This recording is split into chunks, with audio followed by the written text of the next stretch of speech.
Our next story is from Dubai. A city once known for its skyline has become the new playground for the rich. They're relocating to the UAE from all over the world. This year, nearly 10,000 millionaires are expected to move to the UAE, and most of them are choosing Dubai. Among them could be steel tycoon Lakshmi Mittal.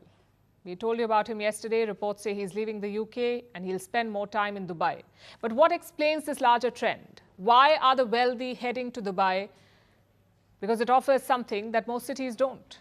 No income tax, no inheritance tax, no capital gains tax. That's what makes it attractive.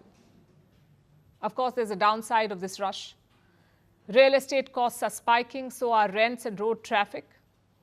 For now, the ultra-rich seem to be happy to make this trade-off as long as they get policy certainty and tax concessions. Here's a report. Dubai is no longer just a city of supercars and skyscrapers.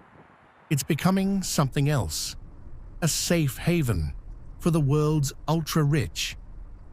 This year alone, nearly 10,000 millionaires are expected to move to the UAE, and a large chunk of them are heading to Dubai. Wealth managers call it a crossroads of capital. A private bank says this shift isn't temporary. It's a trend that will last through the next decade. So what's driving this sudden surge? Why is Dubai the new playground of the wealthy? Let's start with what the city offers. There's no income tax, no capital gains tax, and no inheritance tax either. It's also considered to be one of the safest cities in the world, with high-end healthcare, reliable infrastructure, and a government that promises long-term policy stability. Add to that world-class schools, luxury real estate, and easy travel access to Europe, Africa, and Asia. For many high-net-worth individuals, that ticks every box, which is why the names now arriving in Dubai are making headlines. Lakshmi Mittal, the Indian-origin steel tycoon, apparently will now spend more time in Dubai. Reportedly, he is preparing to leave the United Kingdom. He's worth close to $20 billion. And it's not just individuals. Big institutions are following their clients. JP Morgan, HSBC, BlackRock, Standard Chartered, they're all expanding operations in the Gulf. Dubai is no longer just a transit hub. It's now a permanent base for global wealth. But this isn't just about Dubai. Zoom out, and the larger UAE is also evolving. Abu Dhabi is attracting a different kind of capital, the kind that funds innovation, energy, and finance.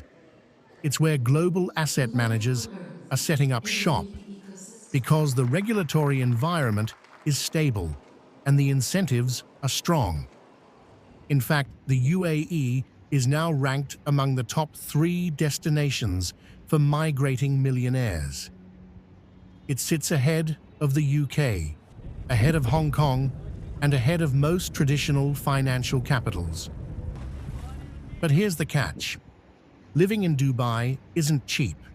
The city is now the 7th most expensive in the world, and the 4th most expensive across Europe, West Asia, and Africa. Real estate prices have surged. Luxury rents have spiked. Even basic services cost more. There's a glut of traders, lawyers, and bankers. This is pushing up prices further for services, as well as property values and rents. It's also making it harder to get school admissions. Public transport remains limited, and the roads are often jammed. But for the rich, that's the price of certainty. And it seems they are more than willing to pay it.